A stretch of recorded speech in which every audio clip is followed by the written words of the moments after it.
Hey Sana, welcome back to my channel. I'm going crazy because I've been filming for like 2 hours, 3 hours, I don't know what time it is. I've lost it. Okay, so today I'm doing a review of Spinning Silver by Naomi Novik. It's a fairly new release. It's a sort of fantasy, feminist-ish kind of retelling of Rumpelstiltskin.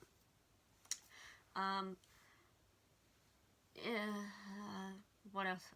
I gave it 4 out of 5 stars. I'll just get that out of the way in the beginning because I'll forget otherwise. I believe it's a it is a standalone novel. I don't see how you could extend this anymore. So, yep. As I said, Rumpelstiltskin retelling, also kind of borrowing from Eastern European mythology. And it seems to be set in like Russia-ish. So there are 3 main characters, despite what most of the synopses tell you. Our first main character is Miriam. Her father is a kind Jewish moneylender, meaning he doesn't go out and ask people to give him back the money that they owe. So Miriam and her family, mother and father, basically starve and get very, very cold in winter because they're poor as dirt. They've lent all the money. So when Miriam is old enough, she's a bit sick of this. So she goes out and collects, the debts that people owe her father in his place. In fact, she is so good at this and so sort of brutal. She's not taking any crap from anybody. Her grandfather, her maternal grandfather, who lives in a city, they're in a teeny town, gives her a bag of silver, says, go out and do your thing. And, within a month or something, she brings him back a bag of gold. So, this attracts the attention of the Stark King. So the Stark are creatures who live in the woods, and they're creatures of winter and ice and snow and cold.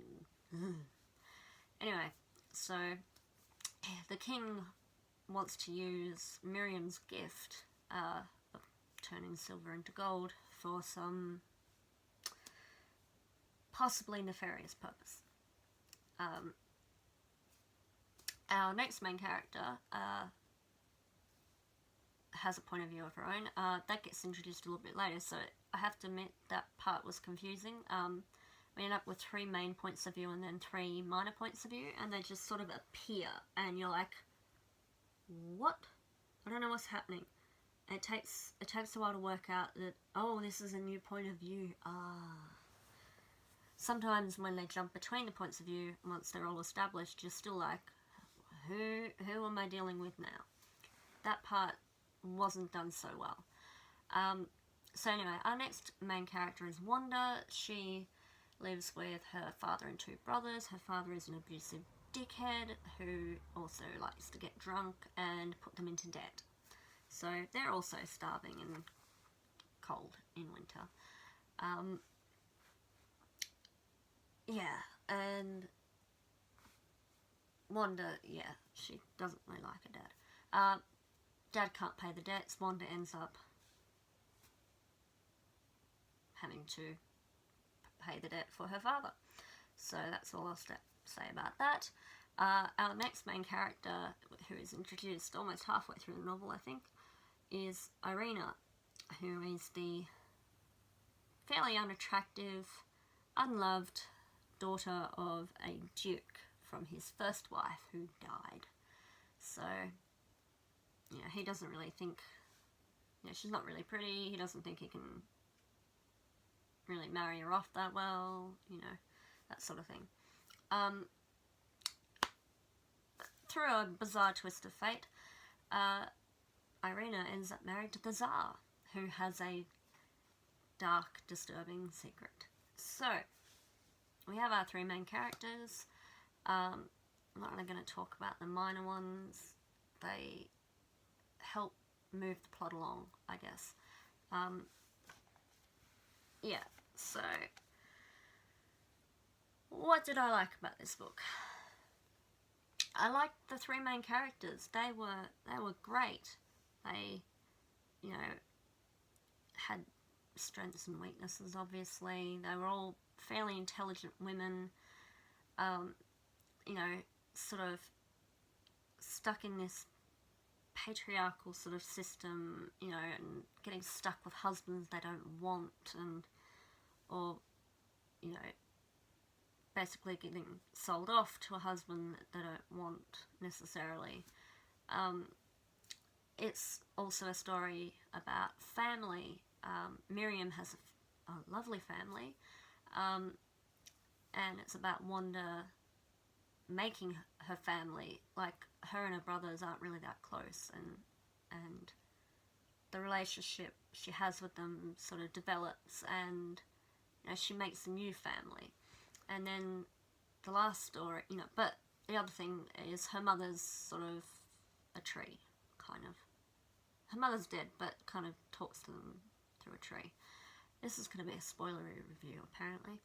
And Irina, her mother has died, and she has been brought up by, like, a nanny, and who's essentially like an adopted mother to her. So, you know, she ends up, you know, you've got that sort of family. And all of their stories intertwine and affect each other.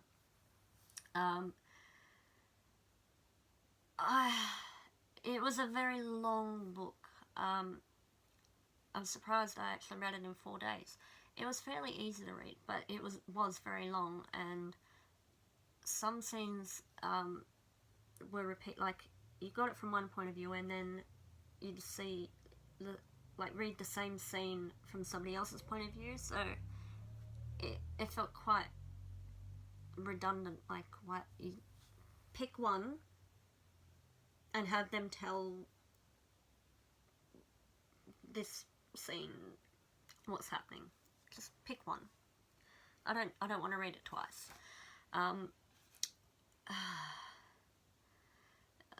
Some parts of the plot, it sometimes it just sort of drifted, like, and you're like, why is this come on, back to the plot, come on. I think this could have done with, like, at least 50 less pages. It's like a 480 page book. It is pretty hefty, and I don't think it needed to be that big, honestly. I think the story, there are a lot of parts in the story where I was like, my eyes were glazing over, and I'm like, I'm barely even reading these words. I don't think it was necessary to include this. So, like, I can't say it was any one thing in particular. There were just, like, interludes where you were like, what? Not that relevant. You could have made this book a bit less painful, you know, like, if you drop it on your face while you're reading it, it's not going to kill you as much if it was 100 pages lighter. That's a really bizarre thing to say, but seeing as I read the Kindle version. So yeah, at some points it felt like a real chore to keep reading it or to pick it back up. But, you know, there were a lot of things that I did like about it. I did like the three main characters. The plot was sort of interesting and surprising-ish. It's a really good book. It is a really great book. I enjoyed it, most of it, a lot. I think what kept me going were the three main characters, and, you know, them building lives and, like, taking charge of their own destiny, and I really liked that. And yeah, I mean, I'm still a bit confused about the Starrick. honestly, and their social system, they were really bizarre. They were, I just, like, everything, like, in the book was sort of answered, like, all the questions and mystery, like, it was all wrapped up to my satisfaction. There were just bits I was like, I don't like the Stark. I don't really get it. But okay.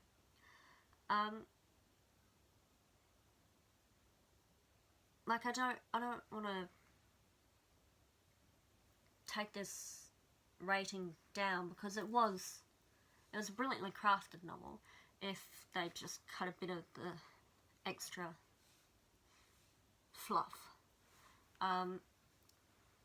But the world building was wonderful. I was cold the whole time. Freezing. I had 3 blankets, and one of them electric, and a scarf, and a hat, and it's like 3 or 4 layers, and I was still cold. So, like, people are like, oh, perfect for a, you know, cold, like a long winter's night. And I'm like, no, I'm reading it in winter. Don't read it on a winter's night. No, no, no. Read it in summer, so you can feel, like, psychologically cold. It is very good that way. World building was cold. Yeah, excellent. So, world building, good. Plot, pretty good. Characters, yeah, for the most part, awesome. The main characters, yes. The minor characters, yeah.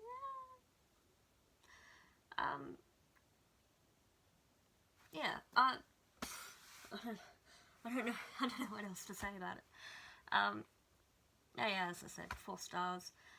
I haven't read any of Naomi Novik's other books, but I know there was one called Uprooted, and that was one of those books that was like sitting like as a sample on my Kindle for a long time, and I was like, maybe I'll buy it. In the end, it got deleted off because I was like, I need space, and I don't know, it just didn't quite resonate with me, but I thought a Rumpelstiltskin retelling would be really interesting, so I gave this a go. I thought, I was pleasantly surprised. It was pretty good. I emotionally, in some parts, was just like, meh. That's my personal thing. And as I said, very long, and the plot kind of meandered a bit in places, so that's why not 5 stars. Also, there's just something about Naomi Novik's writing style that, you know, when you read something and it's just hard to put your finger on, like, what's not hitting the right note for you. Like, you know, when you like the characters and you think the character development's great, you know, when the plot is, you know, solid and there are surprising twists and, you know, it all sort of threads together, yeah, the world building was great. So I think maybe the other thing that I found a bit off was just the writing style, like Naomi Novik's particular voice. It's not as easy for me to read as other books that I've read. Some other books, like, it feels like when I read it in my head, it feels like I'm in the book, like, narrating it, like it's me, like, I'm sucked in. This one, it just doesn't quite hit that spot for me. So for me, even though I'm getting, you know, different points of view, I mean, that sounds weird, but I kind of, if you have a first person kind of point of view book, or even a third, like, I try to put myself in the place of the character. Like, if I can't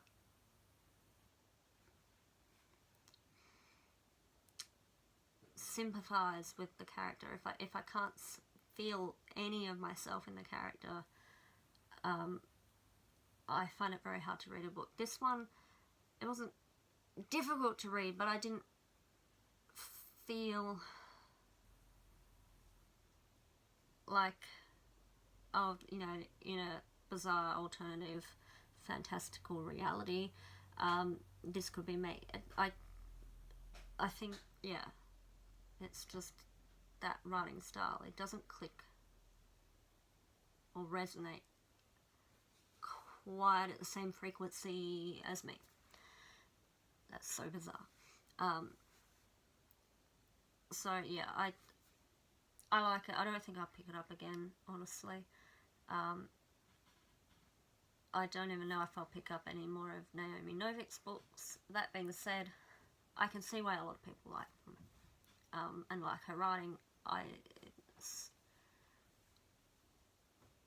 I'm not like precluding the fact that I'm not saying I will never ever pick up anything of hers again, but it's just doesn't quite click for me. Anyway, that's me. If you have any thoughts on this, let me know below. If you like my video, give me a thumbs up, even better. Subscribe to my channel, that would be great. Yep, thank you again for watching, and I hope you find yourself here again soon. We're all a bit mad here. Yeah, that wasn't really the quote from Alice in Wonderland, but whatever. Bye.